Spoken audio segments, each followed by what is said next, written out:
contributed tens of millions to that foundation. It's incredible. We also found out in the last few days that she used a sophisticated software called BleachBit to wipe out any vestige of any emails. But even yet today, more emails are coming out all the time. We just found out even that the State Department just released information that there's 30 emails she didn't turn over that make reference to the tragedy in Benghazi. You know, the truth of the matter is now the Clintons are saying that if she's elected president of the United States, that they'll unwind their association and fundraising with the Clinton Foundation, because I guess it'd be a conflict of interest. But let me ask you, if it would be a conflict of interest if she was president of the United States, how was it not a conflict of interest when she was Secretary of State of the United States of America?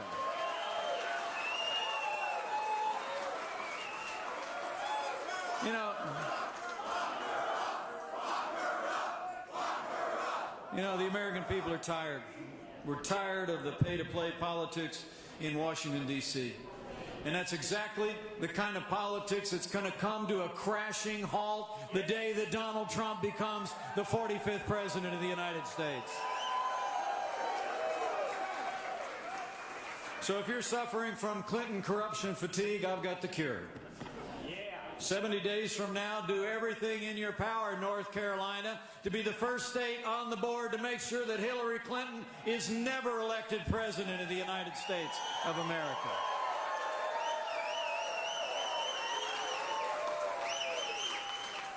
You know, for all that cascade of controversies, I honestly believe it's not the worst of it. So when you look at the record of this administration, leadership of Barack Obama and Hillary Clinton, it's extraordinary to think 7.5 years has weakened America's place in the world and stifled our nation's economy. On the foreign stage, 7.5 years of Barack Obama and Hillary Clinton's leadership has truly reduced America's influence in the world, and it seems to have set loose in the world forces that are causing much of the world to appear to be spinning apart. You know, history teaches that weakness arouses evil. And I truly do believe that the Hillary Clinton and Barack Obama's weak foreign policy of leading from behind, moving red lines, feigning resets with Russia, and the rise and rule and reign of ISIS are a testament to this truth of history. As is the news that we all learned just a couple weeks ago, that on the very day that 4 Americans were released from captivity in Iran, that the United States delivered $400 million in cash on a pallet. You know, let me make you a promise. When Donald Trump is president of the United States, we won't be paying ransom to terrorist sponsoring states. They'll be paying a price if they threaten or detain or harm American citizens or our allies. We cannot have 4 more years apologizing to our enemies and abandoning our friends.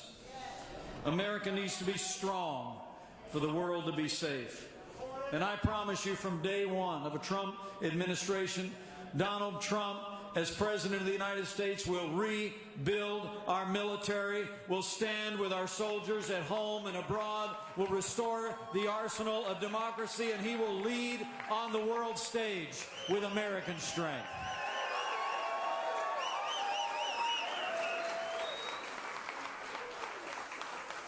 Make no mistake about it, the record that Hillary Clinton pursued when she was Secretary of State is not just the disastrous agreement with Iran, not just the disastrous agreement to squander the hard-fought gains of American soldiers in Operation Iraqi Freedom that created the vacuum in which ISIS was born, but also it was Hillary Clinton and Hillary Clinton's State Department who left Americans in harm's way in Benghazi. And after 4 Americans fell, said that it had something to do with a video somewhere, even though they had a lot of information otherwise. When she was confronted on it, she actually told a Senate committee of those 4 Americans who fell and the reasons why. She said, quote, "What difference at this point does it make?" Close quote. Well, let me say from my heart, not so much as a candidate for public office, but as the father of a United States Marine. Anybody who said that, anybody who did that, should be disqualified from ever serving as Commander-in-Chief of the Armed Forces of the United States of America.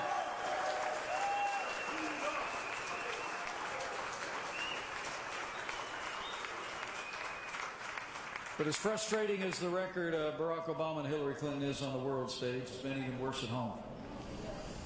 I mean, we are in the midst of the weakest economic recovery since the Great Depression. I can tell you anything that you've accomplished here in North Carolina or we've accomplished in the great state of Indiana, I promise you, it has been in spite of the policies of the Obama administration, not because of it. We have the lowest labor participation rate since the 1970s, and most heartbreaking of all, there are more than 7 million more Americans living in poverty today than the day that Barack Obama became president of the United States. Hillary Clinton's plan, Hillary Clinton's answer is more of the same. More taxes, more regulation, more spending, more Obamacare, and more of the war on energy that this administration has continued to advance. Hillary Clinton actually wants to raise taxes by more than $1 trillion, increase spending by more than $1 trillion, expand Obamacare, and expand the war on coal. It really is incredible. I mean, they tell us this economy is the best we can do. You and I know better. This is not the best we can do. Not even close. It's just the best they can do. And when Donald Trump becomes president of the United States of America, we're going to advance the time-honored policies that will get every American working in this country, in North Carolina, in Indiana, and every state across the nation. Donald Trump has a plan. He has a plan to reignite the American economy. He was there in Detroit. I got to introduce him. At the Detroit Economic Club. If you haven't seen that speech yet, I want you to take a look at it.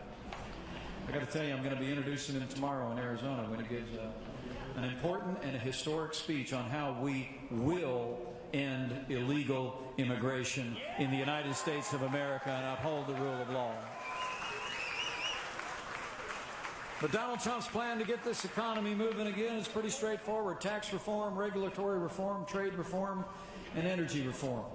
When Donald Trump and I take office and Ted Budd gets sworn in the Congress of the United States, right out of the gate, we're going to cut taxes across the board for working families, small businesses, and family farms. We're going to end death taxes once and for all. And we're going to lower the taxes on American businesses so they can compete with businesses around the world to keep jobs right here in North Carolina.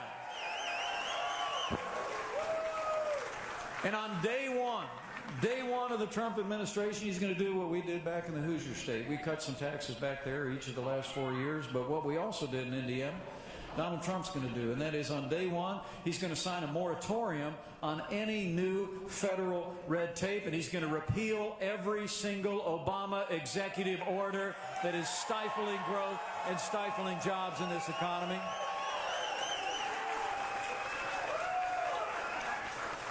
And Donald Trump and I know that the strength of this nation comes from our people, it comes from our freedom, but it also comes from our vast natural resources. And on day one of the Trump administration, we are going to end the war on coal and unleash the boundless potential of the American economy by developing all of the above, all of the energy resources of our land. And Donald Trump, when he becomes negotiator-in-chief, Donald Trump's going to roll his sleeves up. He's going to look at those trade deals we've been getting all tied up in the last 20 years.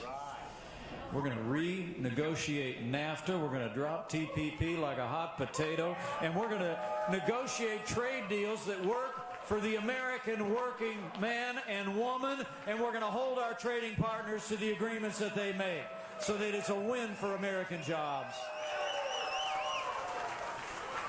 Now, a lot of people, a lot of economists out there compare Donald Trump's agenda to get this economy moving again to what the 40th president did back in the early 1980s. When Ronald Reagan did a lot of the things that we're talking about today. He lowered taxes, rolled back red tape. Remember all of that? developed American energy, and launched the longest peacetime expansion since World War II. And a lot of economists see that coming right around the corner, because this economy is strong. I know you've been blessed in North Carolina with some strong common sense leadership. It's seen some jobs, but across the country, you know, the new numbers just came out. This economy grew in the last quarter by just a little more than 1%. The American people have seen, once you net out inflation, a lot of working Americans haven't seen a real increase in their income for 10 going on 15 years. And a lot of people see that by getting back to those time-honored conservative principles put into practice, that we're going to see real economic growth. But Hillary Clinton actually said, when she heard some of those predictions, she said that the projections about the Trump economic agenda turning things around was, quote, wildly unrealistic. Well, I'd say the only thing wildly unrealistic is saying you can elect the same people with the same bad ideas and get a different result. Donald Trump and I know that the time-honored principles of less government, less taxes, less regulation, more low-cost energy, and smarter trade deals has always set loose the boundless energy of the American economy, and it's going to set it loose again. And it's going to do it faster than you could possibly imagine. So get ready. And as this election approaches, there's one other thing I want to make sure you all know about and tell your neighbors and friends about. So I hope tonight you didn't just come for a rally in Winston-Salem. I hope you really came to get equipped to go talk to your neighbors and friends. Because men and women, we got 70 days. 70 days to turn this country around. And it's going to take each and every one of you in this room to do it. There's one other thing I want you to talk to your neighbors and friends about. You see, we're going to elect a president for the next 4 years, but this election will probably define the Supreme Court of the United States for the next 40 years. The truth of the matter is that we better think very carefully about that. If you cherish the Constitution of the United States, if you cherish those God-given liberties that are enshrined in our Bill of Rights, if you believe that the role of the court is to uphold the Constitution and enforce the Constitution and not legislate from the bench, you better think hard about it. I mean, elect Hillary Clinton as president, and you better get used to being subject to more unelected judges using unaccountable power to make unconstitutional decisions. The truth of the matter is, for the sake of the rule of law, for the sake of all of those of us who cherish the sanctity of human life, for the sake of preserving the right of law-abiding citizens to keep and bear arms under the Second Amendment to the Constitution, for the sake of all of our God-given liberties, North Carolina, we need to decide right now that in 70 days we're going to do everything in our power to make sure that the next president making appointments to the Supreme Court of the United States of America is President Donald Trump.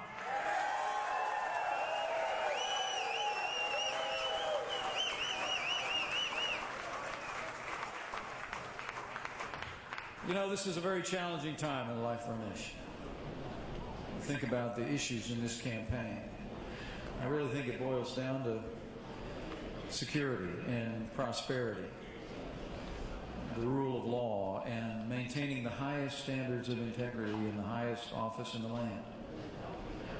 But each and every day, it seems like there's some other issue that comes up, and there's so much focus these days on what divides us. We actually heard both the candidates in the other party last week roll out the old tired playbook of racial divisiveness. And it was heartbreaking to see. I mean, after 2 weeks where Donald Trump spoke from his heart about a vision to make America great again for every American, regardless of race or creed or color,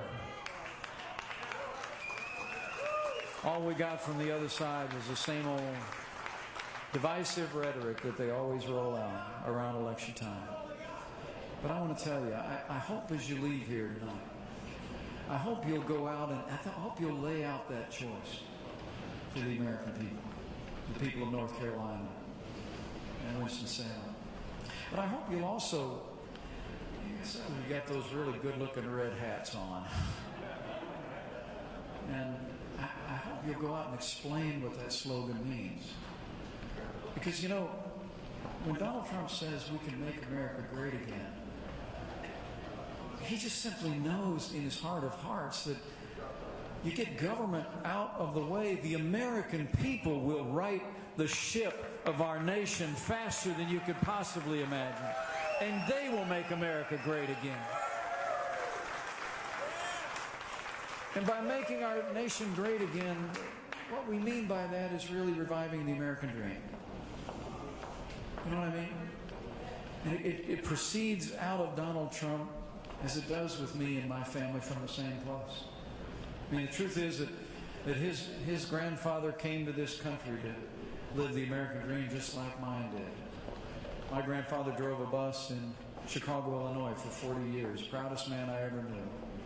Donald Trump's grandfather came to the country, and he watched his father, as I watched my father, build a business and a strong family. You know, Donald Trump and I were both raised with the belief that to whom much is given, much will be required, and we both of us built on that. He took a business that his father had begun, his grandfather before him, and he built it into one of the great companies in America. For my part, I was called into public service, and you know, other than a whole bunch of zeros, I mean, we've got an awful lot in common between us. The truth is, it comes from the same place. It really does. It comes from the fact that we both were raised in the very midst of the American dream. And I just want to tell you that as you go out there and talk to your neighbors and friends, I hope you'll talk about those contrasting visions, that we can have an America that has stands in a broad-shouldered way in the world again. We can have a strong military. We can command the respect of the world. We can unleash the boundless potential of the American economy. We can stand for our Constitution and uphold high standards and compare that to what the other side has to offer. But I hope you'll also say to your neighbors and friends that Donald Trump and I believe that there will always be more in America that unites us in the United States than will ever divide us. And it's a belief.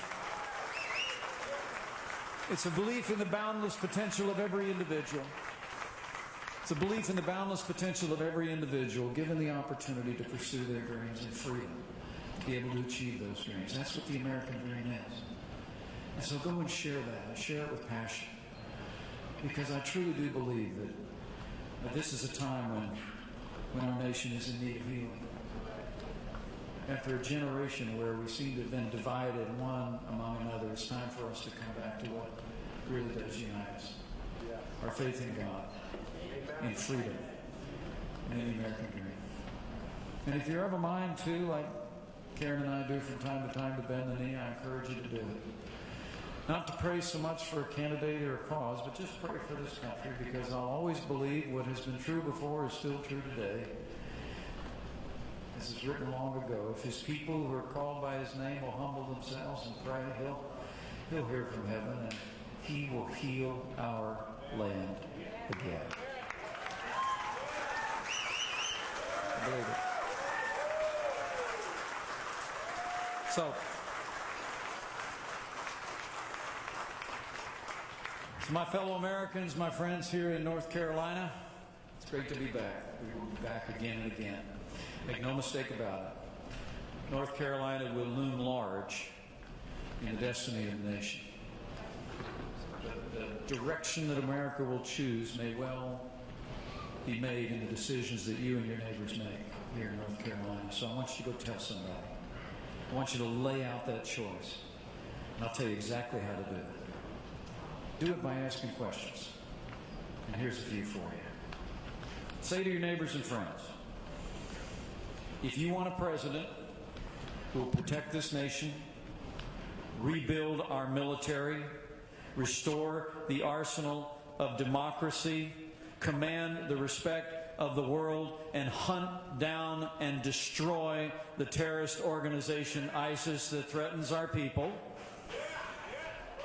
If you want a president who will stand by our law enforcement community without apology, provide them with the resources that they need to get the job done and go home safe to their families. Or you can ask them, if you want a president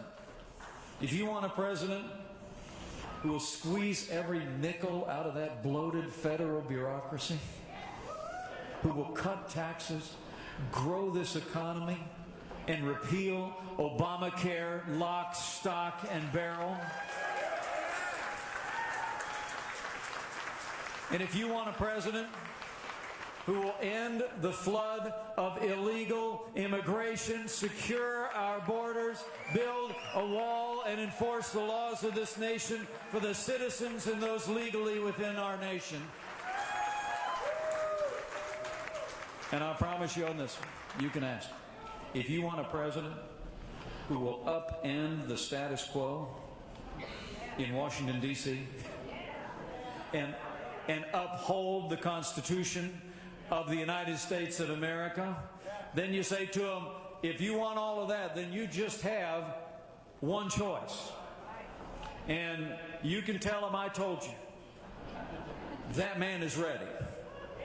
This team is ready. This movement is ready. Let's go out there and make sure North Carolina is ready, and we will elect Donald Trump as the 45th President of the United States of America, and we will make America great again.